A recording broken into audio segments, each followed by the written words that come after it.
মির্জা ফখরুল ইসলাম আলমগীরকে কেউ লাঞ্ছিত করেনি।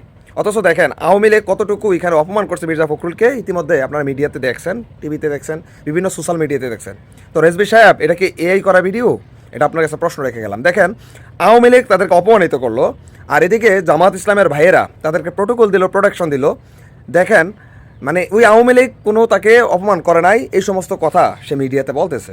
কিন্তু দেখেন যে জামাত ইসলাম তাকে যে সহযোগিতা করলো, তাকে যে সাহায্য করলো, তার প্রতি কোনো কৃতজ্ঞতা নাই, তার প্রতি কোনো ধন্যবাদ তো দূরের কথা, এটা সুক্রিয়া জ্ঞাপন করা নাই রবের দরবারে। বরং বলতেছে আওয়ামী লীগ কিংবা নিউ ইয়র্কে কেউ তাদেরকে অপমান করেনি, তারা লাঞ্ছিত না।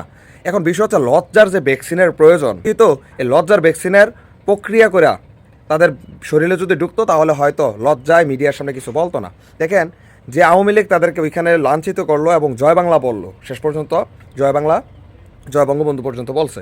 তো এইগুলা যে মিডিয়াতে দেখছে, এইগুলা কি সবগুলাই এআই করা ভিডিও? এটা আপনাদের কাছে প্রশ্ন রেখে গেলাম।